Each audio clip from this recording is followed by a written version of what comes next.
Bonjour à toutes et à toutes, je m'appelle Simon Blondeau, je suis très content d'être là pour passer la journée avec vous et discuter avec vous de Blowout ce matin et The Big Lebowski cet après-midi. J'en profite pour remercier Alka pour leur proposition, pour m'avoir permis de travailler sur ces deux films et donc de vous présenter le résultat de mes recherches. Voilà, le principe est bien sûr simple, hein. Je vais vous donner 2-3 éléments d'analyse sur ce qui me semble important et de contexte sur le film. J'insiste vraiment sur le fait que si vous avez des remarques, des questions, des choses à ajouter ou à préciser sur ce que je dis, n'hésitez pas à interrompre moi. Et puis on prendra le temps qu'il faudra, un petit quart d'heure à l'issue de ma présentation pour échanger. C'est important que moi je puisse avoir aussi vos impressions sur le film.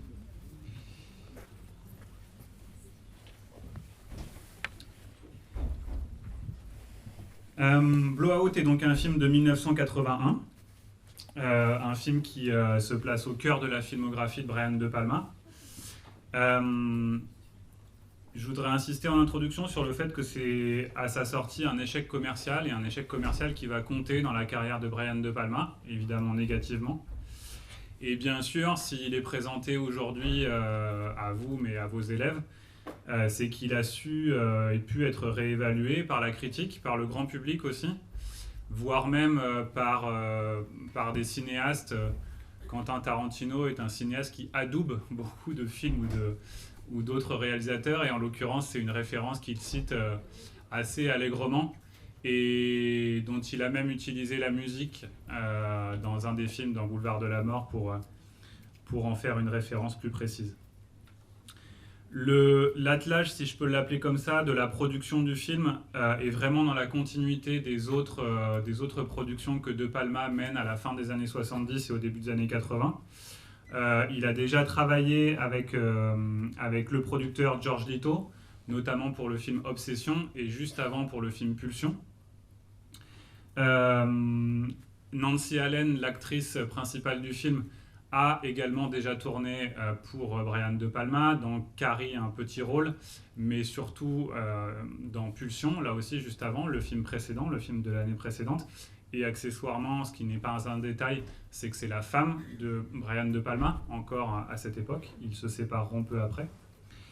Et je précise aussi que le musicien du film, Pino Donaggio, dont la partition ici est vraiment importante dans le film, est également un des collaborateurs récurrents, fidèles de Brian De Palma.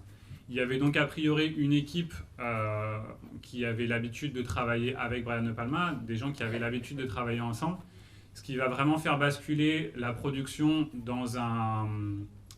à un autre niveau que celui qui était initialement prévu. C'est initialement une production assez modeste qui est envisagée pour le film. Et en fait, l'engagement de John Travolta sur le film, Brian De Palma lui envoie le scénario directement et il répond tout de suite très positivement. Et c'est l'engagement de ce qui est alors le jeune premier, enfin une pop star de l'époque, qui va tout de suite faire basculer la production à un niveau beaucoup plus élevé, avec des moyens beaucoup plus conséquents, mais aussi de fait avec une attente du public beaucoup plus importante et qui va jouer... qui va faire que l'accueil public sera déceptif pour beaucoup. Comme beaucoup de films de De Palma, il y a vraiment une dimension essai cinématographique dans ce film. Vous vous êtes rendu compte, vous voyez bien que ça n'est pas seulement un film réaliste. Il y a beaucoup de choses qui reposent sur des effets. Je vais m'attacher à en pointer quelques-uns et à relever ça avec vous. C'est une dimension qui me paraît importante. Il y a vraiment un côté expérimental chez De Palma. Et de ce point de vue-là, de la même manière qu'on emploie cette expression pour la peinture, je pense que c'est vraiment un cinéma cosa mental, un cinéma qui pense. On va voir de quelle manière. Et de fait, puisque parfois ces effets vont à l'encontre du réalisme, il y a parfois des choses qui, au niveau du scénario, de la vraisemblance de l'intrigue, peuvent paraître un peu étranges ou un peu bancales. Et puis le dernier point sur lequel je voudrais insister en introduction, c'est que c'est aussi fondamentalement un film de son temps. et c'est pour ça qu'il est intéressant de le revoir aujourd'hui. Il est très révélateur. On va voir à quel point il se nourrit des événements et de l'actualité et de l'histoire récente des États-Unis de cette époque.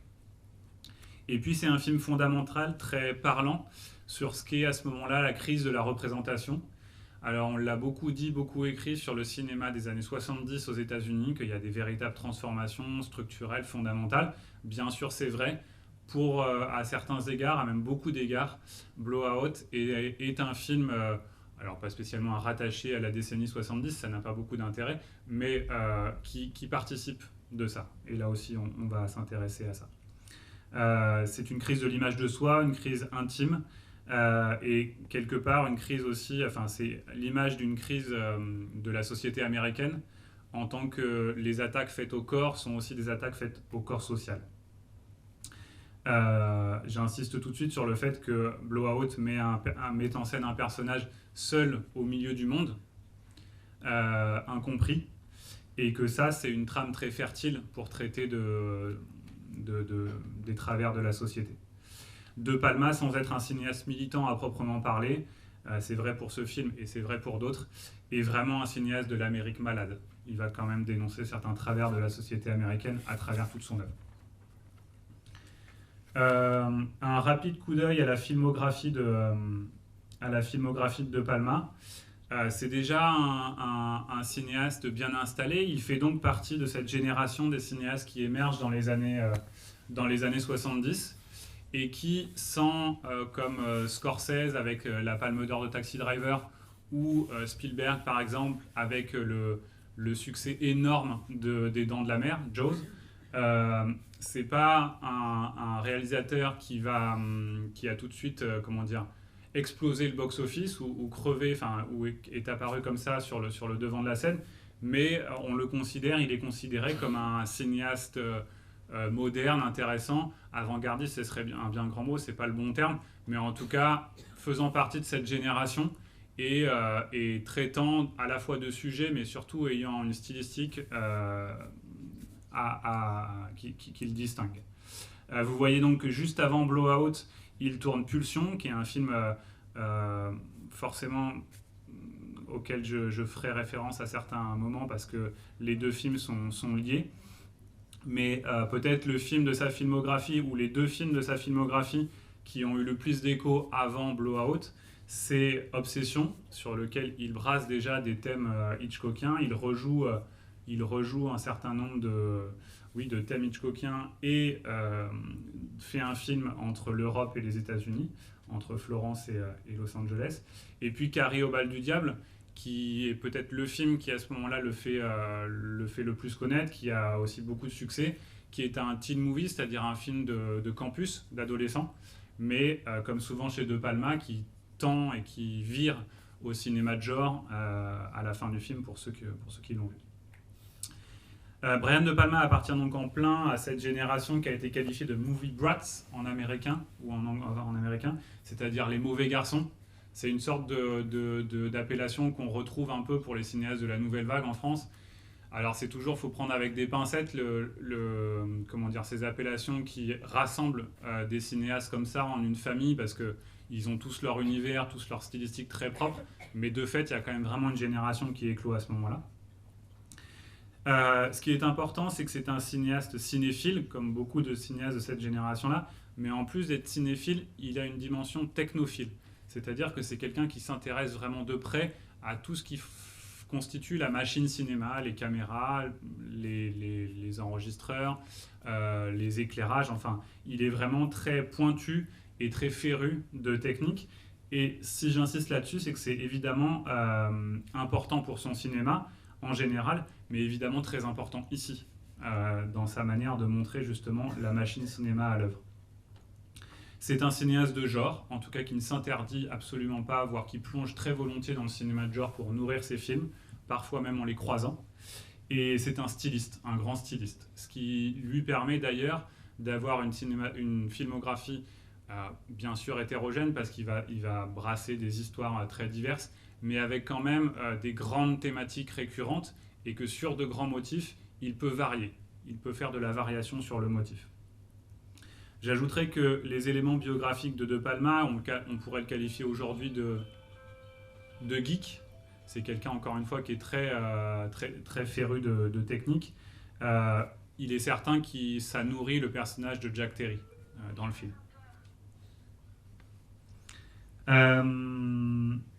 Je retiendrai donc quelques grands, pour terminer avec sa filmographie, comme ça, un point de vue panoramique sur sa filmographie. Quelques grands axes, encore une fois, qui, dans une filmographie hétérogène, la traversent et donc peuvent la caractériser. En premier lieu, le cinéma, et notamment le cinéma d'Alfred Hitchcock. C'est une évidence, mais comme c'est encore très vrai pour Blowout, je le mentionne. La sexualité, la question de la représentation de la sexualité. De la même manière, la violence et la question de sa représentation, donc deux thèmes qui sont vraiment issus, je vous dis, des bouleversements à l'œuvre dans les années 70 aux États-Unis.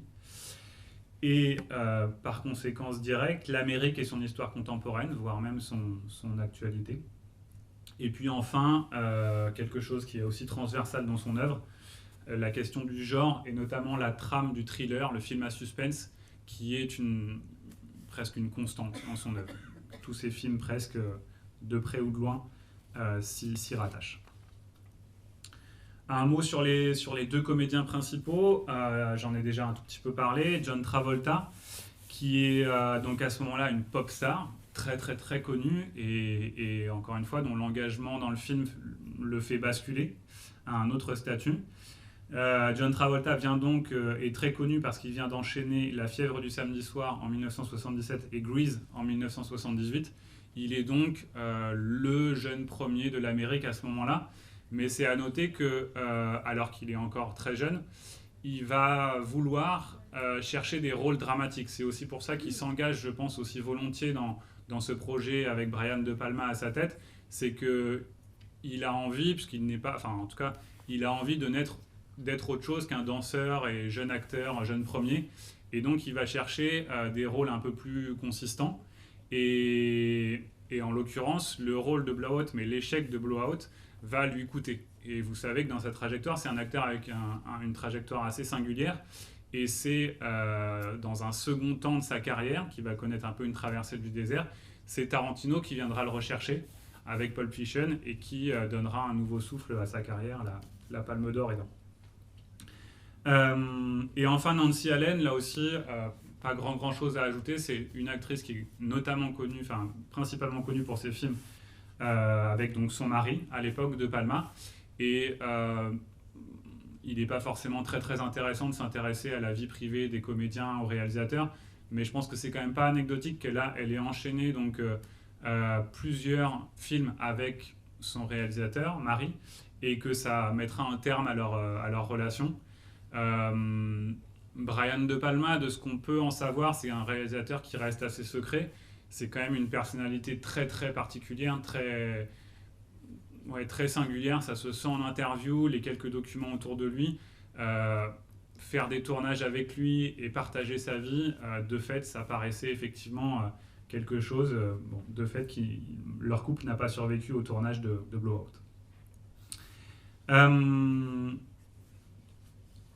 Le premier point sur lequel je voudrais insister, c'est que avec Blowout, il me semble que Brian De Palma, je vous ai dit, dans sa dimension essai cinématographique, nous propose un titre programmatique. Et ce titre, il est programmatique à deux grands chefs, d'un point de vue esthétique et puis peut-être plus largement d'un point de vue, disons, philosophique. Blowout, c'est l'éclatement ou le morcellement. Et il s'agit donc de se poser la question, qu'est-ce qu'éclate Brian De Palma? Qu'est-ce qu'il nous propose de morceler? Qu'est-ce qui était à l'œuvre dans son film de ce point de vue-là? Le morcellement, que ça soit du fait de son style cinématographique ou du fait de l'intrigue qu'il raconte, de l'histoire à l'œuvre, c'est un éclatement du point de vue, d'un point de vue classique ou alors considéré comme dominant. Et d'un autre côté, c'est un éclatement aussi du rythme à partir d'un seul fait, d'un seul événement, cet accident de voiture.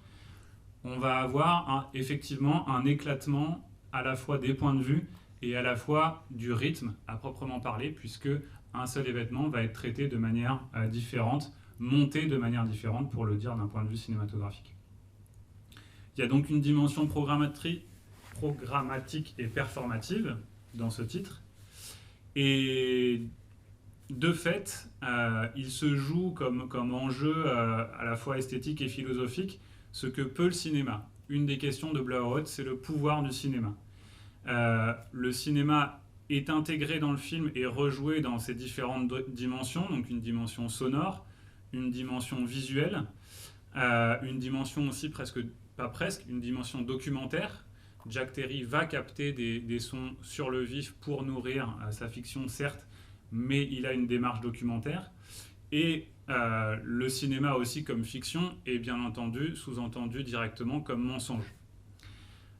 Mais le grand contraste de ça, on voit ce que peut le cinéma, la fabrication du cinéma, et on voit aussi toute l'impuissance du cinéaste. Et ce contraste-là, il est très intéressant, et c'est ce qui donne la portée tragique au film, et c'est aussi très très beau. La dimension rythmique, je vous l'ai dit, le montage est aussi au programme de ce film, dans Blow-Out. Là aussi, il est matérialisé. Hein. Il y a une vraie... on voit la création à l'œuvre, et la tension ou la dialectique, pour employer ce mot, entre la coupe, le raccord et le plan séquence, c'est quelque chose qui est vraiment très important dans le cinéma de De Palma. De Palma est un cinéaste qui se distingue par justement sa capacité à faire des mouvements de caméra, à construire des plans séquences vraiment virtuoses et vraiment remarquables. Mais c'est quelqu'un aussi, on le voit dans ce film, qui n'hésite pas à rythmer de manière parfois très saccadée, voire presque brutale, ces séquences avec parfois un montage très visible aussi. De ce point de vue-là, il est capable de jouer sur ce programme esthétique qui est le raccord. Et enfin également, je voudrais dire un petit mot tout de suite de la couleur, parce que ça me paraît être une dimension très importante de ce film. Donc il faut que je cite le nom je ne l'ai pas encore fait, du directeur de la photo, qui est un directeur de la photo d'origine tchèque, qui s'appelle Vilmos Sigismond. J'arrive jamais à le prononcer. Sigismond. Ouais,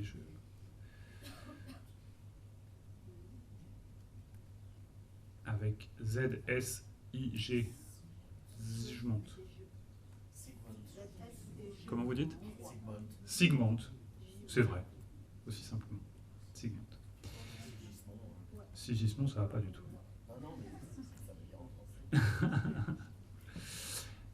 Grand chef opérateur qui a des décennies de travail à Hollywood.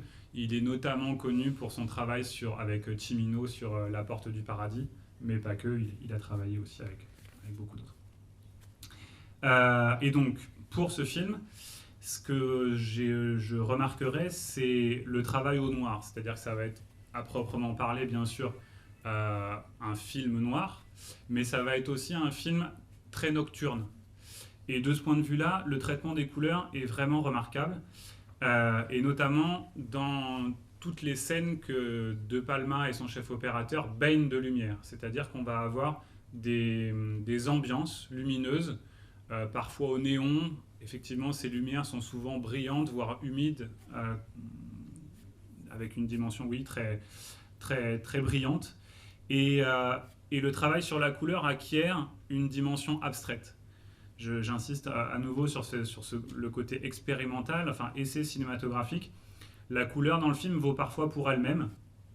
Elle est complètement débarrassée des références symboliques ou religieuses, et c'est pur effet. Il y a une dimension où tout d'un coup on recherche la sensation, en dehors de tout réalisme. Je parle d'expressionnisme, je ne sais pas si c'est la bonne expression, mais il y a un côté où effectivement c'est l'effet qui va primer. Il y a un côté spectaculaire et sursignifiant dans l'utilisation de la couleur.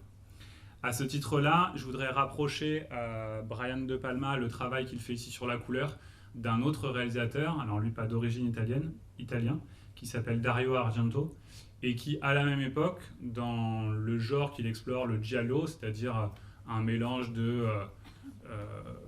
gore érotique série B, travaille la couleur exactement de la même manière. Il y a une grande parenté de ce point de vue-là. Et enfin, pour en terminer avec Blowout et sa dimension programmatique, que ça soit au niveau de la couleur, que ça soit au niveau de cette proposition d'éclatement du point de vue, mais aussi des valeurs, je pense qu'on peut rapprocher le film de De Palma du pop art et de tout ce que ça et de la proposition esthétique que ce courant explore, c'est-à-dire l'explosion des repères, la déconstruction des cadres entre culture classique et culture populaire. Et à noter, ça me paraît vraiment important pour Blowout, que la recomposition qui est faite est une recomposition qui est malade, c'est-à-dire qui est une recomposition qui dénote un malaise et des travers de la société ou des personnages plus précisément. J'en viens maintenant à la machine cinéma que Brian De Palma ausculte, nous montre dans tous ses détails dans Blowout. D'abord dans toute sa matérialité. C'est un film où on voit beaucoup de pellicules, beaucoup de machines, beaucoup de bandes, beaucoup de boîtes. On voit aussi à l'œuvre la dimension du mixage et de l'opération aussi de synchronisation, c'est-à-dire des étapes importantes dans la fabrication des films. Elles sont ici bien exposées. Et on constate que le cinéma dans Blowout est ritualisé, presque fétichisé. Et je retiens aussi qu'en ayant recours à un moment à, vous savez, un flipbook, c'est-à-dire en découpant les photogrammes à partir du magazine qui publie les photos de l'accident, il y a une sorte aussi de généalogie du cinéma lui-même qui est opérée par le personnage de Jack Terry, puisque en feuilletant son flipbook, c'est vraiment l'essence de l'image en mouvement qui nous est proposée, et que progressivement, lui-même opère une sorte de progression technologique comme le cinéma en a une au cours du XXe siècle, et que de l'image fixe, on passe à l'image animée, puis à l'image animée sonore, pour enfin avoir le film en tant que tel. Et en cela, on voit aussi à quel point Brian De Palma fait allusion, mais plus célèbre, si on peut dire, la dimension artisanale et technologique du cinéma. Je note aussi que l'intrigue du film est encadrée par un film dans le film. Le film s'ouvre avec cette espèce de série Z. J'ai pas relevé le titre, je crois qu'à un moment le titre est donné, je me souviens plus. Boat Blast ou Panique à la Cité, pardon, merci. Bain de sang, c'était un précédent opus. Et que donc cette série Z érotico-gore va donc encadrer, ouvre le film. On ne sait d'ailleurs pas dans les premières secondes, voire premières minutes exactement où on se trouve. On sent qu'il y a quelque chose d'étrange. C'est la plongée qu'opère le film pour le spectateur dans ce film, dans le film, est intéressante parce qu'elle nous déroute aussi. Mais plus que ça, elle permet de trouver un argument moteur à cette intrigue. Il s'agit de trouver un hurlement, un cri. Et ça me paraît être un argument et une idée de scénario d'autant plus remarquable qu'on l'oublie pendant la quasi-totalité du film, c'est-à-dire que l'enjeu de trouver ce cri, il devient sous-jacent, on le passe, il est complètement passé, on le garde sans doute quelque part dans notre tête, et qu'il ressurgit en conclusion pour un final qui est pour le coup c'est une dernière scène que je trouve vraiment très très très très belle, un final fabuleux. Le That's a Good Scream que prononce John Travolta, Jack Terry, est vraiment très beau, et en plus je trouve que c'est très bien joué. Tout ça Blowout nous amène à avoir une grande suspicion autour de la véracité des images. J'ai déjà parlé en introduction de la crise de la représentation à ce moment-là, qui est à l'œuvre à Hollywood, dans la société américaine. C'est vraiment quelque chose de fertile dans le film. Dès la mise en abîme initiale, je vous ai dit, on est sur un mode où on ne sait pas trop ce qu'on voit et on ne sait pas trop quoi penser de ce qu'on voit. Le cinéma est vraiment montré comme un mensonge et la fabrication d'un mensonge, en tout cas avec cette potentialité-là. Et pourtant, on part parfois du document en lui-même. Il y a une démarche documentaire à l'œuvre quand Jack Terry va prendre les sons dans cette très belle scène juste avant l'accident. Mais très vite, et c'est ce qui fait l'enjeu du film, ce son est manipulé, l'image est manipulée, le personnage lui-même est manipulé. De fait, l'image n'est plus fiable de ce point de vue-là. Blowout est finalement l'histoire tragique d'un technicien qui est rigoureux, amoureux de son art, un artisan ou un artiste, qui ne parviendrait pas à faire triompher la vérité par les outils du cinéma. Et en cela, il est à rapprocher de la figure de Cassandre, on pourrait le considérer comme un Cassandre moderne. Et il est tentant, je trouve, de rapprocher cette figure de Palma lui-même et de sa position par rapport au studio, au grand studio américain, où il restera toujours en marge, il essaiera toujours de convaincre. Je vous l'ai dit, sans être un cinéaste militant, il a des engagements et à travers ses films, il dénonce beaucoup de travers de la société américaine. C'est pour ça que la figure de Cassandre me paraît assez intéressante de ce point de vue-là et que, de manière plus générale, c'est une des choses sur lesquelles on pourrait rapprocher le personnage Jack Terry du réalisateur lui-même.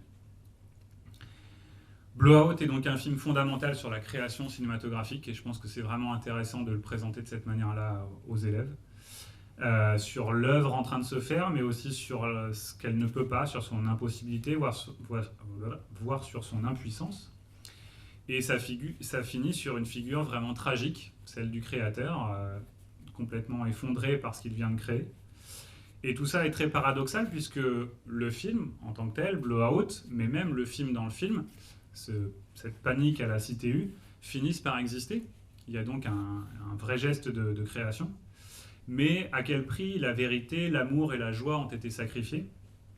Le final, donc tragique et profondément mélancolique, se termine sur cette note, sur ce que peut, un petit peu, le cinéma, modestement, et ce qu'il ne parvient pas beaucoup à accomplir. Enfin, j'ajouterai une dernière remarque, c'est que j'ai lu dans un livre sur De Palma un moment où on parlait de lui comme d'un Peter Pan. Et j'ai relevé ça, j'ai trouvé ça intéressant. Et effectivement, dans ce film-là, ça fonctionne assez bien. Si on pousse un peu cette comparaison, on voit bien comme le cinéma y est un jouet et aussi un monde imaginaire. Un monde imaginaire dans lequel peut se réfugier. On voit à quel point il est dans son univers, dans sa petite salle de montage et de mixage. On a vraiment affaire dans le film à un personnage qui est un créateur, et donc un créateur un peu enfantin, qui adore jouer avec ses machines. Et se rajoute à ça, c'est intéressant de voir sous cet angle aussi, sa relation au monde, et sa relation aussi à la femme aimée, dans cette relation interdite, impossible, alors qu'autour de lui, le monde est pourtant hyper sexualisé. Ce qui pourrait donc être assimilé, si on file la métaphore de Peter Pan au monde des adultes, il est sale, il est brutal, il est cruel, il est violent. Et l'illusion enfantine que poursuit Jack Terry, c'est de triompher de ce monde à l'aide de ses machines. Et ce qui est amusant, c'est de noter que ce sont proprement des machines à remonter ou à voyager dans le temps. Et son but serait de trouver l'amour. Mais, encore une fois, le monde est trop corrompu, son combat est impossible, il échoue et, encore une fois, à la fin, la note finale est tragique. Sa vengeance sur le monde est quand même très belle, c'est ce qui rend cette dernière scène très belle. Elle est d'ordre poétique, en introduisant, en montant le cri de Sally dans le film, dans son film de série Z. À la fois, il le fait demeurer à jamais, mais à la fois, c'est bien entendu tragique pour lui. Cette vengeance existe, elle est d'ordre poétique, mais elle est bien sûr dérisoire.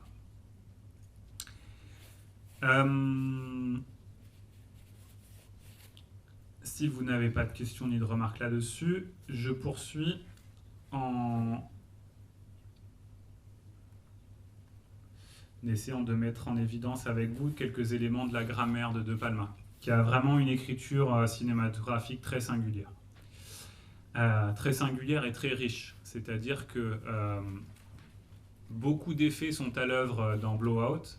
Il n'est vraiment pas avare de la richesse de ce que proposent les moyens du cinéma, aussi bien visuel que sonore. De Palma est à considérer de toute façon comme un styliste, je l'ai dit. C'est ce qui permet, film après film, d'avoir des intrigues qui se ressemblent, qui sont assez proches en tout cas, mais de faire varier les traitements stylistiques. Je liste quelques-uns des effets employés.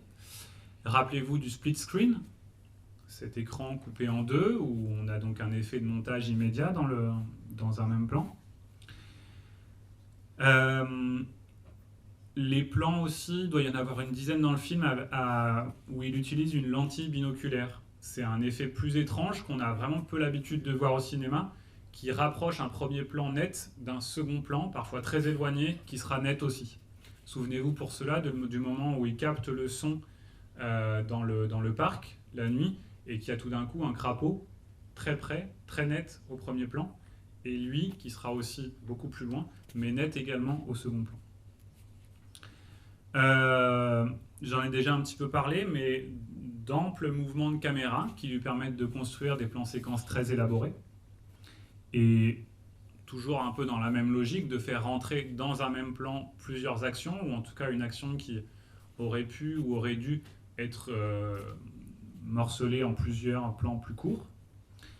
Et puis des effets à l'intérieur cette fois d'un même plan et peut-être plus ponctuels sur les axes de caméra. Il se permet parfois des plongées complètement verticales comme ça, des plongées à 180 degrés, ou alors à l'inverse des cadrages qui sont plutôt en contre-plongée et qui donnent tout de suite un effet avec la distorsion de la perspective. Mais souvenez-vous également presque du dernier plan, de la course désespérée de Jack Terry vers Sally, donc un ralenti, là aussi très expressif, avec la musique qui renforce l'effet. Et puis un petit mot sur le mouvement de caméra et l'accessoire de caméra qui ouvre le film, avec donc le film dans le film, là, ce fameux film sur le campus. C'est tourné au Steadicam. Le Steadicam, je ne sais pas si vous voyez ce que c'est un système où l'opérateur est harnaché. Il porte la caméra avec un harnais. Et en fait, il y a un système de suspension qui compense le poids de la caméra et qui fait que, alors que la caméra n'est pas sur un chariot, sur un objet de travelling, elle propose un mouvement, donc puisque c'est le cadreur qui marche, qui peut être complètement aléatoire, et qui n'est pourtant pas soumis au pas du cadreur. Une sorte de caméra flottante, si vous voulez. C'est un procédé qui a été depuis extrêmement utilisé, qui est complètement banal. On trouve d'ailleurs même aujourd'hui des systèmes de Steadicam pour des téléphones portables ou pour des caméras amateurs. Donc c'est un système qui est complètement rentré dans les mœurs, mais c'est un système qui est né à cette époque-là. C'est pour ça que j'insiste dessus. C'est que Brian De Palma va être un des premiers cinéastes à l'utiliser. Le premier cinéaste, on dit, enfin en tout cas le film référence sur la première utilisation, ou une des premières utilisations vraiment marquantes du Steadicam, c'est le labyrinthe de Shining par Kubrick. Vous savez, cette caméra justement flottante. De fait, ça avait ici, enfin c'est pas que ça perd tout son sens après, mais ce mouvement de caméra s'est après complètement démocratisé, on l'a vu beaucoup, mais ici ces premières utilisations sont très significatives. C'est-à-dire qu'on est évidemment en caméra subjective. Et donc ça renforce l'effet d'autant plus. En faisant abstraction du pas, il y a tout de suite quelque chose d'étrange. On est à la place d'un personnage et pourtant la caméra flotte, n'est pas soumise à la pesanteur, à la gravité. C'est un effet, on ne s'en rend pas compte, hein, c'est imperceptible, mais de fait ça crée un effet particulier. Et enfin, pour fermer la parenthèse sur le Steadicam, l'opérateur qui est donc à la caméra sur cette scène-là, qui s'appelle Garrett Brown, est le propre inventeur du Steadicam.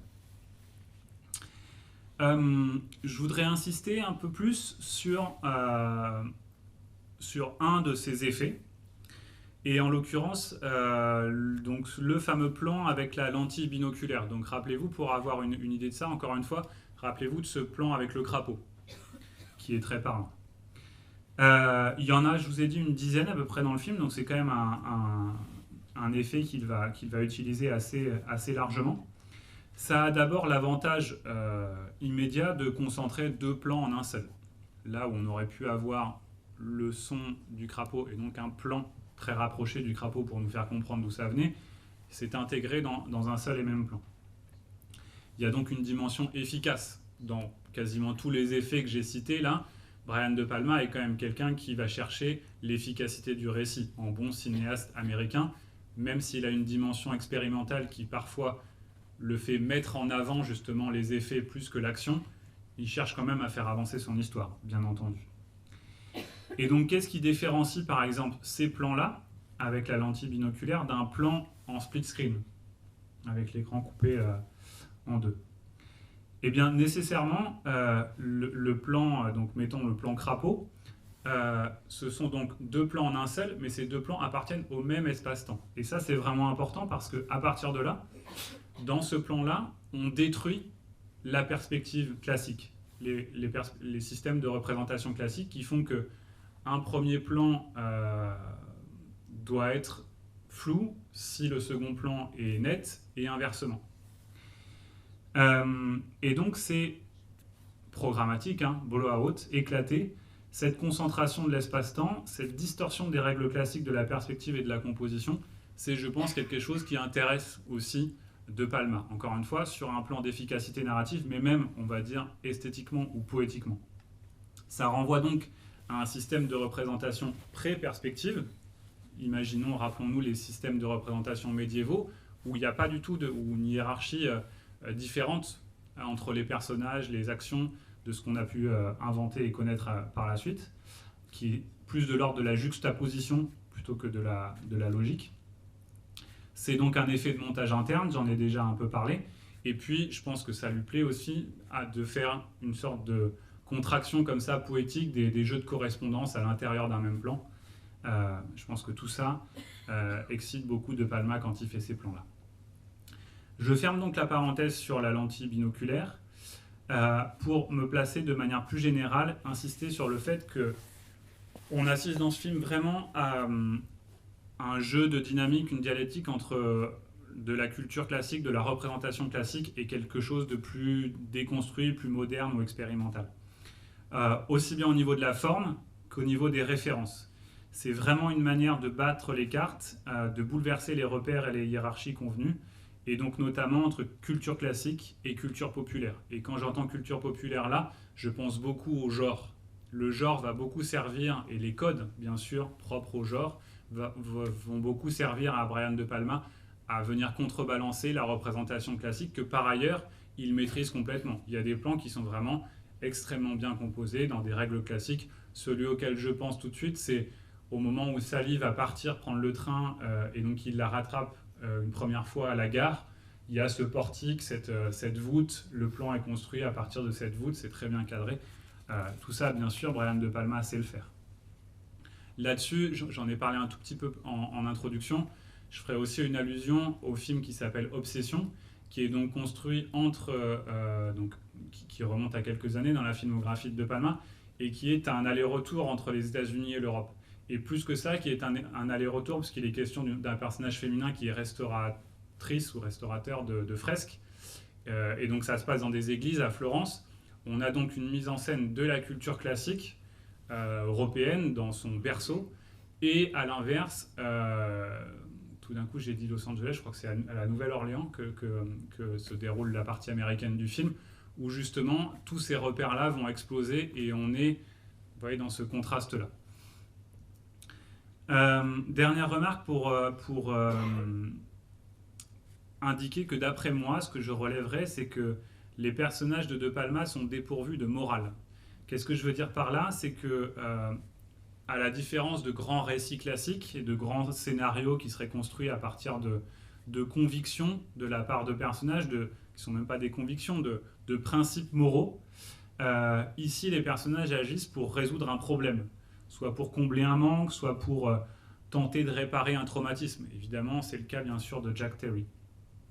Et donc, on est de ce fait pas dans un cinéma, encore une fois, construit classiquement au niveau des personnages, régi par des impératifs moraux, mais c'est vraiment un cinéma du bonheur impossible, et donc j'insiste à nouveau, de l'Amérique malade. Il y a une crise qui est même au sein même de la construction des personnages.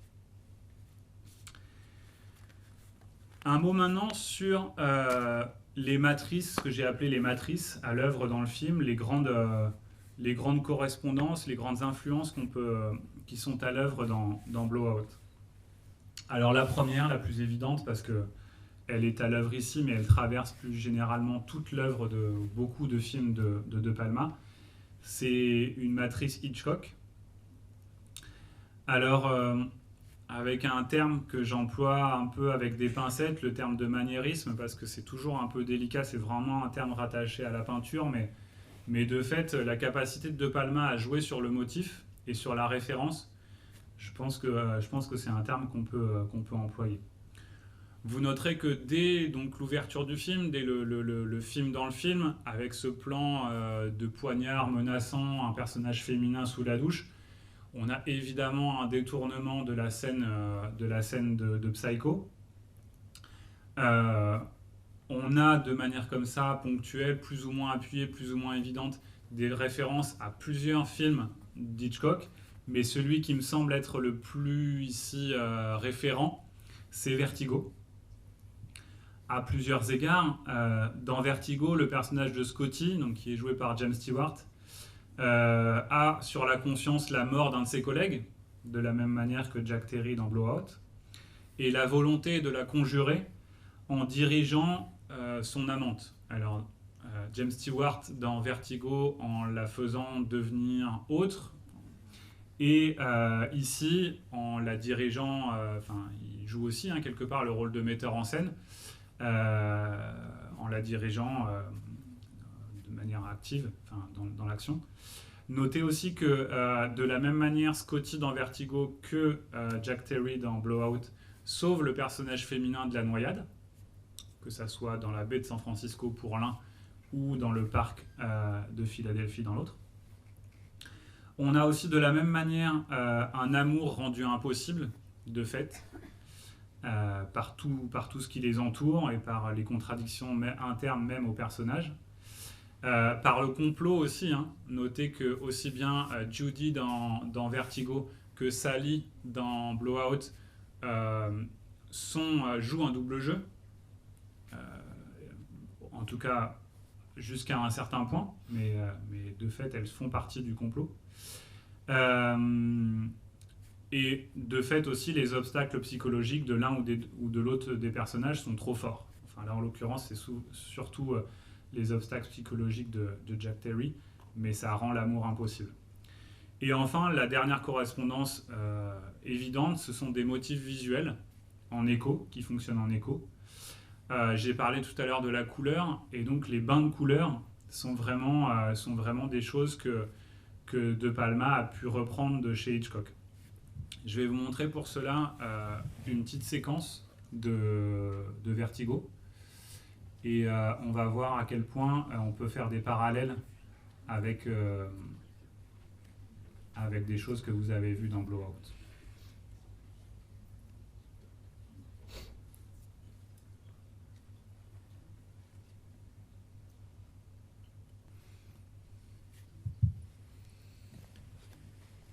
Alors on pourrait s'amuser à jouer au jeu des 7, pas différences, ressemblances.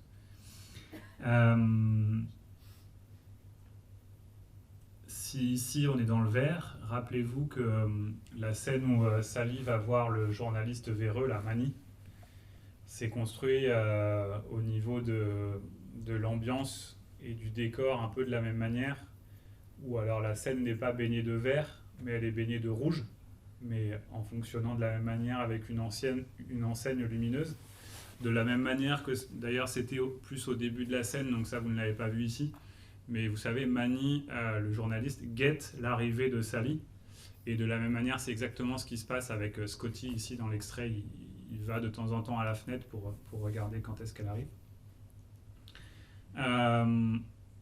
Ce bain de lumière fonctionne un peu de la même manière. Il est encore plus appuyé chez De Palma. Euh, J'ajoute aussi que dans cet extrait, vous avez vu le moment où Judy sort de la salle de bain. Il y a cette espèce de brume, de fumée. Ça me fait penser à ce que je vous disais sur l'aspect expérimentateur de Palma qui, de tout d'un coup, dans son film, n'hésite pas à faire l'effet pour l'effet. C'est-à-dire à avoir vraiment, en dehors de toute logique, quelque chose de purement de la matière. Alors là, c'est et de la lumière et de la fumée. Mais vous voyez, il n'y a absolument aucune raison qu'il y ait tout d'un coup cette vapeur dans la pièce. Et puis enfin, peut-être la troisième correspondance, enfin en tout cas également évidente, c'est ce mouvement circulaire autour d'un couple enlacé. Et même plus précisément, ce mouvement circulaire autour d'un couple enlacé qui à un moment bascule sur un fond projeté, ce qu'on appelle une transparence, c'est-à-dire que là, ce qu'on voit à un moment dans Vertigo, où tout d'un coup, le baiser fait basculer les personnages dans le décor de l'hacienda où se déroule la fin du film, enfin, c'est un des autres décors du film, c'est la même chose dans Blowout à la fin, où donc pas le baiser, mais le couple enlacé, tout d'un coup, le feu d'artifice les envahit. C'est fait en tout cas et c'est construit exactement de la même façon. C'est-à-dire que la caméra tourne et tout d'un coup, c'est un écran en fait, hein, où est projeté le feu d'artifice. À noter d'ailleurs, pour être complètement exact et précis, qu'elles ne sont pas exactement faites pareil ces scènes. Je pense que chez Hitchcock, c'est vraiment la caméra qui tourne, alors que chez De Palma, c'est la caméra qui est fixe et les personnages qui tournent. Les personnages en fait sont sur un plateau pivotant et donc c'est eux qui tournent. Bon, mais peu importe, l'effet est le même. Voilà, c'est un des exemples. Je pense que si vraiment on voulait s'amuser à jouer effectivement au jeu des correspondances entre Hitchcock et De Palma, ça pourrait nous emmener très très loin de film en film, parce qu'il y a vraiment, c'est récurrent. Alors ça pose quand même une question, parce que de la même manière hein, qu'aujourd'hui des cinéastes, je pense évidemment à Tarantino, se construisent une filmographie en s'appuyant comme ça, de manière vraiment évidente et ostentatoire sur des grandes références. Alors plus ou moins grandes d'ailleurs, Tarantino c'est plus de la cinéphilie, enfin ça brasse plein de choses. Bon bref. Mais qu'est-ce que ça veut dire? Qu'est-ce que c'est ce geste de cinéma? À vrai dire, c'est difficile à caractériser, il existe en tant que tel. Mais de fait, ce que je remarquerai d'abord, c'est que pour assumer des références aussi appuyées, il faut vraiment avoir confiance en le cinéma en général et en son cinéma en particulier. Grosso modo, pour ne pas être écrasé par la référence. Et puis ensuite, je vous ai parlé tout à l'heure de pop art. Je pense qu'il y a quelque chose un peu aussi de cet ordre-là, dans la manière de brasser des références, que ça soit de culture populaire ou de culture classique, et puis d'en faire autre chose, voire d'en faire du standard. On n'est plus donc dans une modernité qui serait dans la création, mais dans la recréation. On est de cet ordre-là. Si je devais jouer sur le mot, on pourrait même dire qu'on est aussi dans la création de l'ordre de la récréation. Qu'est-ce que je veux dire par là? C'est qu'il y a quelque chose de jubilatoire aussi, je pense, pour De Palma, à manier ces grandes références. Je pense que c'est aussi quelqu'un qui fait du cinéma en s'amusant beaucoup. Ce qui le rattacherait d'ailleurs à Peter Pan et le monde de l'enfance. Mais je pense que ça compte. De fait, et je terminerai là-dessus sur Hitchcock, c'est lui aussi une figure un peu clé, nodale, de mélange de culture populaire et de culture classique, et de jeu sur le genre aussi d'ailleurs. Donc c'est une figure qui permet vraiment à De Palma d'être dans une filiation, parce que je pense qu'il s'y retrouve à énormément de points de vue. Voilà sur Hitchcock. La deuxième grande matrice, la deuxième grande filiation, c'est une filiation qui fait appartenir Blowout à une sorte de trilogie. Cette trilogie, elle démarrait avec Blow Up de Michelangelo Antonioni. Donc là, on a aussi une référence directe et explicite, ne serait-ce que par le titre. Et le film de Francis Ford Coppola qui s'appelle Conversation, je crois même d'ailleurs The Conversation en américain, Conversation secrète en français, et qui date de 1977. Pour expliciter ça, j'ai un deuxième extrait à vous passer que vous pouvez retrouver et exploiter parce qu'il est sur le site Transmettre le cinéma, le site de ressources sur notamment lycéens au cinéma. Et donc, bien mieux que ce que j'aurais pu vous expliquer, je vous propose, je crois que c'est un petit extrait qui doit durer 5 minutes et qui s'appelle le troisième volet. Troisième volet plutôt.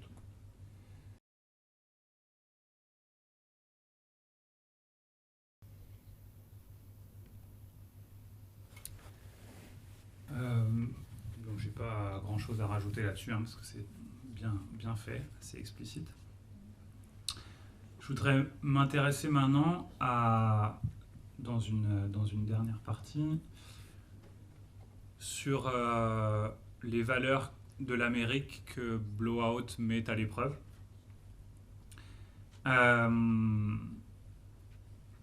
Pourquoi ce film se passe-t-il à Philadelphie ? Pour plusieurs raisons, mais en tout cas, à quoi correspond ce choix ? Philadelphie, c'est la ville dans laquelle De Palma a grandi. Donc il y a une dimension intime qui se rajoute à la dimension politique. Je pense que c'est pour De Palma une manière qui doit l'intéresser de faire appel à des souvenirs qui lui sont propres, des souvenirs intimes. Mais évidemment, et peut-être de manière plus importante, c'est de placer cette intrigue dans un contexte qui fait écho à l'histoire américaine, et pour le coup à ce qu'on pourrait appeler la grande histoire américaine, c'est-à-dire ses fondamentaux, l'histoire de la Constitution, et cette histoire de la cloche de la liberté qui est justement une célébration de la Constitution, de la publication de la Constitution. Donc c'est vraiment à proprement parler le berceau de l'Amérique qui va engendrer ces figures et ces actions monstrueuses. C'est une manière de figurer la chute de cette société, en tout cas sa corruption, mais de la placer au cœur de l'Amérique, au cœur dans son berceau, dans son fondement. Si le personnage de Burke, qui incarne, je vous ai dit tout à l'heure qu'il n'y avait pas de morale chez De Palma, je pense qu'effectivement les personnages ne sont pas régis par un principe de bien, mais peut-être à l'inverse, il y a des personnages qui sont purement maléfiques. Et le personnage de Burke, c'est quelqu'un qui dessine la cloche, la Liberty Bell, au poinçon sur le corps de ses victimes. C'est vraiment, je pense, une manière de figurer l'horreur placée au cœur de, encore une fois, ce qui peut faire les fondements de l'Amérique comme société, comme société politique aussi. À quoi fait référence de manière là aussi assez directe les événements, la configuration de Blowout ? Eh bien, 3 événements. D'abord, l'assassinat de Kennedy, donc 3 événements que je prends de manière chronologique. L'assassinat de Kennedy, le 22 novembre 1963, et ce qu'on a donc appelé le film Zapruder, c'est-à-dire ce film amateur 8 mm, sans son, qui, en 26 secondes, est le seul témoignage visuel de cet événement. Ça nous paraît complètement fou, aujourd'hui, en tout cas d'un autre temps, mais de fait, il n'y avait pas d'équipe de télévision à Dallas, à cette époque-là, et donc ce document est unique, est exclusif sur le traitement visuel de cet attentat. Et ça va engendrer une littérature et donc aussi des films. C'est vraiment quelque chose qui va être très fertile. Et alors ça, c'est quelque chose qui, si vous voulez l'explorer et plonger dedans, je vous renvoie aux ouvrages de Jean-Baptiste Thoré, qui a notamment écrit un livre que vous trouverez dans la bibliographie du livret lycéen au cinéma, parce que je ne vais pas retrouver le nom exact, c'est les 26 secondes, je crois, qui ont bouleversé l'Amérique, il me semble. Et donc, à partir de ce film, Zapruder, et donc de l'attentat, dresse un certain nombre de grandes tendances qui vont être à l'œuvre dans les films donc dès la décennie 70 et puis encore dans Blowout. Et donc ces grandes tendances, je crois qu'il y en a une dizaine, j'en ai relevé J'en ai relevé 5 qui sont à l'œuvre dans Blowout. Donc à partir de l'assassinat de Kennedy et du film Zapruder, les grandes tendances peuvent être un assassinat au cœur de la parade, le film amateur comme clé de l'enquête, l'interprétation et son vertige, plan séquence contre montage, cette dynamique-là, et la conspiration et les intrigues réticulaires, ce qu'on pourrait appeler du cinéma du complot, si vous voulez. Et bon, là, je vous les épargne, mais à chacune de ces grandes tendances, de ces grands axes, Jean-Baptiste Thoré nous livre une liste de films qui vont avec. C'est-à-dire que, effectivement, de fait, il y a dans cette décennie, 70 et un peu plus, il peut dégager comme ça de grandes tendances fertiles pour les cinéastes de cette époque-là. Deuxième événement matrice, c'est qui concerne toujours les Kennedy, mais cette fois le jeune frère de John Fitzgerald qui s'appelle Ted, et l'accident de Chappaquiddick en 1969, 18 juillet 1969. Ted Kennedy, donc le plus jeune frère des Kennedy, est à ce moment-là en course vers la Maison-Blanche. Il est candidat pour le Parti démocrate et il est, en tout cas a priori, donné gagnant jusqu'à cet événement qui, sa voiture sort de la route et plonge dans un cours d'eau. Donc exactement de la même manière, enfin dans un cours d'eau. Bon, ici c'est dans un parc et dans un bassin, mais peu importe. Et en l'occurrence, Ted Kennedy parvient à s'extirper de la voiture, mais son organisatrice de campagne, qui s'appelait Mary Jo Kopechne, est enfermée dans la voiture et donc décède à l'occasion de cet accident. Et ce qui pose problème, c'est que Ted Kennedy fuit et met plusieurs jours, est rattrapé ensuite par ce qui va devenir un scandale. C'est-à-dire qu'il ne va pas tout de suite déclarer l'accident à la police, et ce qui de fait se révèle être une tentative de dissimulation de cet accident va être en fait un scandale qui va pour le coup mettre un terme à sa carrière politique et l'empêcher de se présenter au présidentiel. Vous voyez à quel point la configuration est parlante pour Blowout. Remarquons simplement qu'elle est donc inversée. Là, dans l'événement réel, c'était donc le personnage politique, Ted Kennedy, qui s'en sort, et on a la configuration inverse dans Blowout, mais la correspondance fonctionne encore très bien.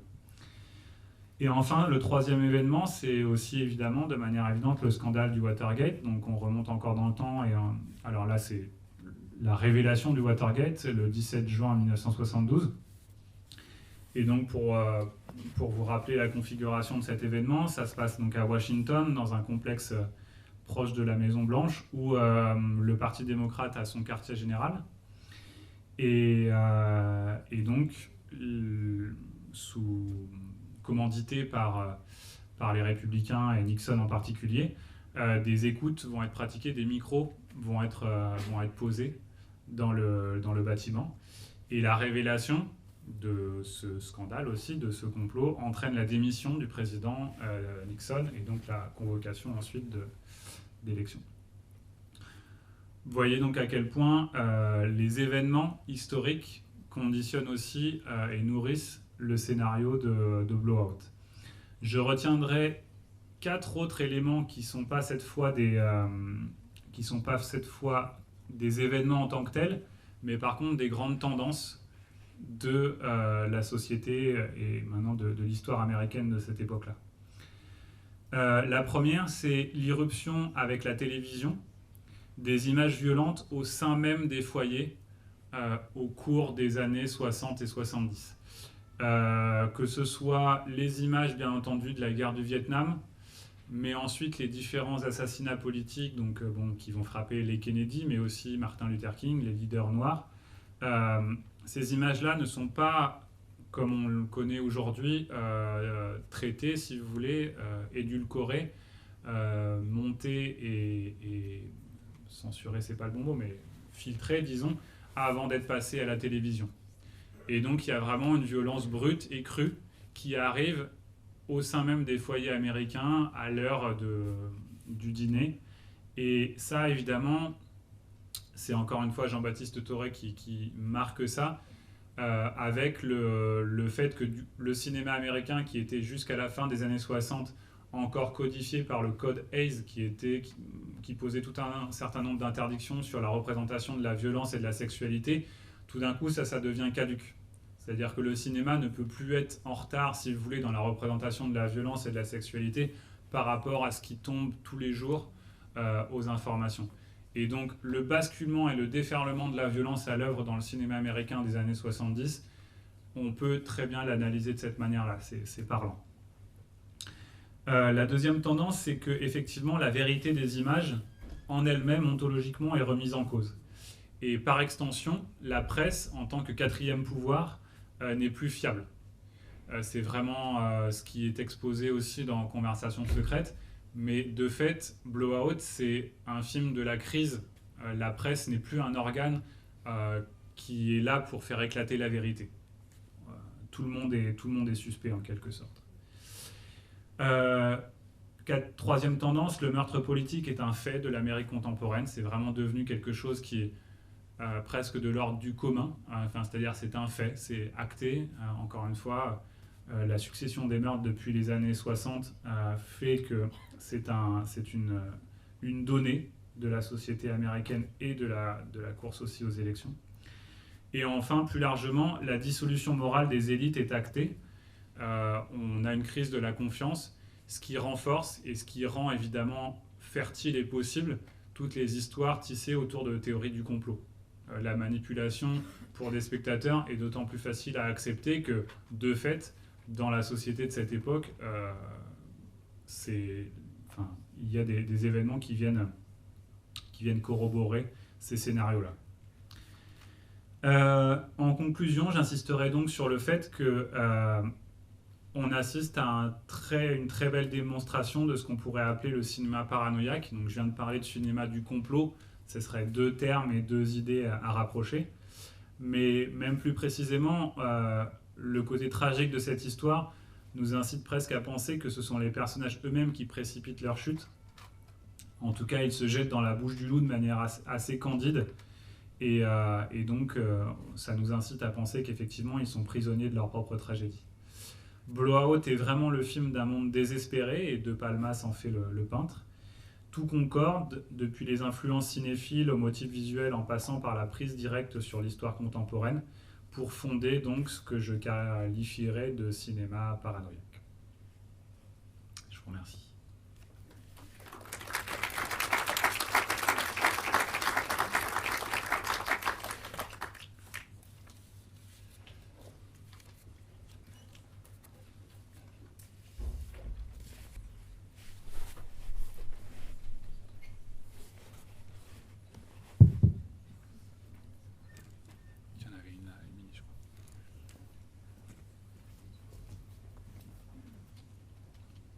Est-ce que des fois vous auriez la traduction de blow up? Blow up, c'est l'agrandissement. D'accord.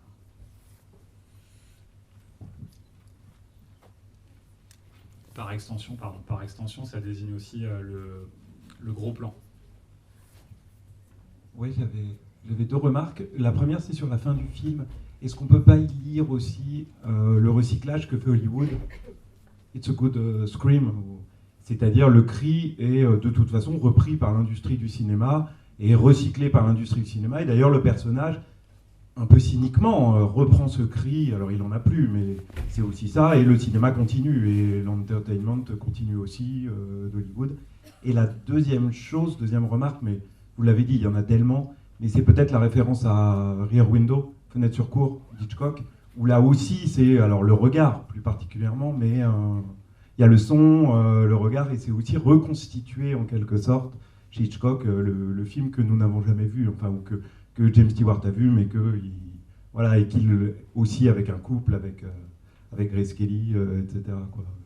Voilà.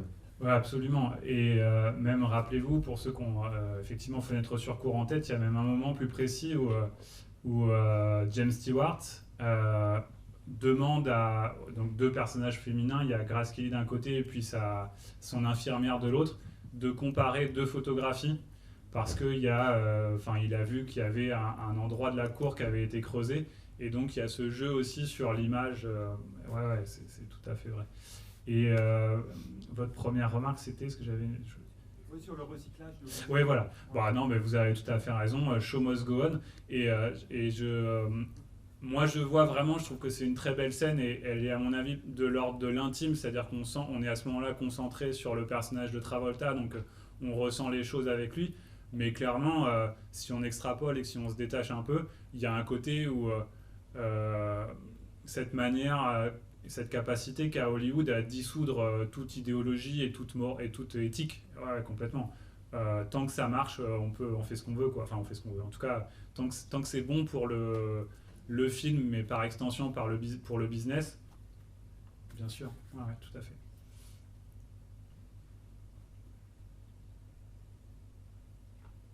Des questions ?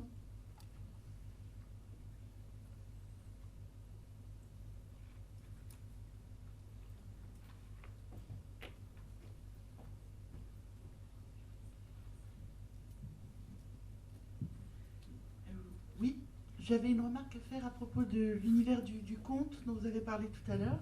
Je pense à la scène au bord de la rivière, avec justement des motifs de conte comme le crapaud et la chouette, qui me paraissent intéressants. Et puis, je ne sais pas, comme référence, j'avais pensé aussi à La Nuit du chasseur. Ouais, absolument. C'est très vrai à mon avis sur les animaux, sur ces plans là, il y a un crapaud aussi de mémoire là dans une scène de La Nuit du chasseur. Aussi la chouette, je me souvenais plus de la chouette. Mais oui, je pense que vous avez tout à fait raison. Je pense que De Palma s'amuse, encore une fois, beaucoup. Et là, ce qui est amusant, c'est que cette scène, ça lui permet d'isoler des sons en particulier et donc vraiment de fonctionner en clin d'œil. Ouais, tout à fait. Et sur l'univers du conte, moi j'ai parlé de Peter Pan, mais effectivement, je pense qu'on pourrait extrapoler ce personnage, encore une fois, de Jack Terry. Il est vraiment à plusieurs égards rattaché au monde enfantin.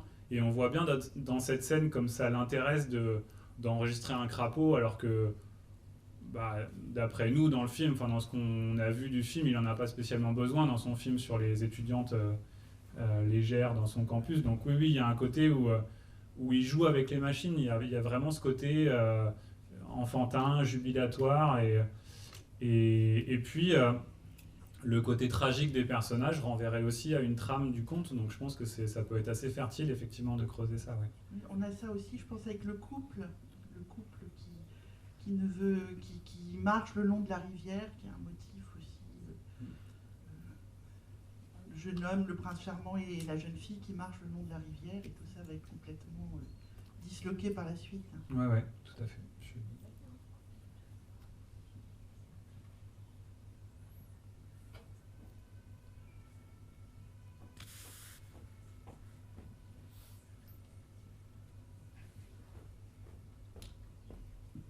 Oui, j'avais une question sur l'importance des gares, parce que je pensais à Witness aussi, où c'est dans la même gare, et puis aux Incorruptibles, évidemment, avec De Palma. Est-ce que il y a quelque chose à en tirer sur l'importance du hall de gare, pas n'importe quel endroit dans la gare, parce qu'on peut parler ici de Léon, mais bon, pour en rester dans le cinéma américain, ou presque, parce qu'il y a Witness, voilà. Ouais. De Palma a manifestement quelque chose avec les gares. Il y a une scène aussi formidable dans Carlitos Way, où Pacino est poursuivi et s'échappe dans un escalator en se couchant sur un escalator, et c'est filmé justement en plongée complète. Bref, il est évident que De Palma, et avec tous les films que vous avez cités, De Palma a quelque chose avec les gares. Pas grand chose à ajouter, si ce n'est pour dire qu'effectivement, dans ces grandes gares, que ça soit là à Philadelphie ou la gare centrale à New York, c'est des espaces extrêmement cinématographiques, ça c'est évident d'emblée. Ça permet comme ça d'avoir un cadre, de filmer aussi, je pense, quelque chose que De Palma aime bien, c'est des personnages dans une foule. Et que les gares, ces espaces-là, en plus, ils offrent la possibilité de jouer sur différents niveaux, c'est-à-dire un personnage qui peut surplomber, donc on peut avoir des axes de caméra comme ça très aigus, de faire jouer des perspectives. Vous avez vu, je ne sais pas si vous vous souvenez, dans Blowout, l'arrivée Donc la deuxième fois, enfin la fin, quand ils sont à la gare à la fin, c'est justement un magnifique plan séquence où on va passer de l'extérieur à l'intérieur de la gare en filmant à travers les vitres. Je pense que c'est aussi une manière là, un peu ludique pour De Palma de jouer avec la configuration des espaces pour que ça, dramatiquement, ça fonctionne. Et dans des grands espaces comme ça, il peut se permettre justement des plans séquences, de passer d'un espace à l'autre, de filmer, encore une fois, avec des perspectives différentes. Ça doit beaucoup lui plaire. Mais après, j'ai pas d'autres développements sur la gare en particulier en tant que telle. Si ce n'est qu'évidemment, sur le plan du scénario, ça offre plein de possibilités. C'est l'endroit d'où on part, éventuellement d'où on arrive. Mais bon, ça, c'est une banalité. Mais j'ai pas d'autres éléments là-dessus.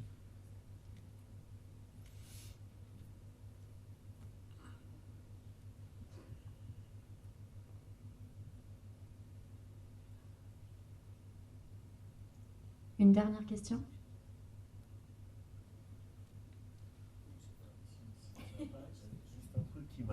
C'est censé se passer en 76, lors du bicentenaire, je pense, des États-Unis. Moi, j'ai compris ça. Non, parce que du coup, il y a un petit... Si c'est ça, si c'est ce que j'ai compris, enfin, c'est vraiment du détail, mais la photo de Jean-Paul II, ça colle pas. La photo de Jean-Paul II, je l'ai pas. Oui, le fait qu'il a une photo de Jean-Paul II, c'est pour montrer qu'il est catholique, j'imagine. Ah. Mais il a une photo de Jean-Paul II okay. sur son bureau, sur sa lampe. Ah, vous voyez. Ça se passe en 76. Mais si c'est... C'est des trucs d'emmerdeur. Non, mais... Il y a juste écrit jubilé, en fait. Est-ce que c'est le bicentenaire? Est-ce que ça... Est-ce que c'est le bicentenaire? Parce que j'ai pensé aussi... Elle dit il y a 200 ans. Je crois que, parce qu'effectivement, il me semble que c'est mentionné l'idée que ça soit le bicentenaire. Donc vous devez avoir raison. Et ben voilà. Alors, il ressemble... Ah non, c'est pas Paul VI, c'est Jean-Paul. Après, c'est pareil, il y a des choses... Enfin, le jour, après c'est la nuit, enfin, il y a des choses scénaristiques. Ah bah, voilà, ça s'est fait aussi. Bon. C'est sûr que... Non, mais c'est ça. C'est sûr qu'il y a, encore une fois, des choses sur lesquelles De Palma, je vous ai dit, il passe parfois la vraisemblance au second plan par rapport à l'effet qu'il recherche, ça c'est évident. Mais en l'occurrence, Jean-Paul II, si c'est le cas, c'est le script ou la script ou le décorateur qui s'est planté.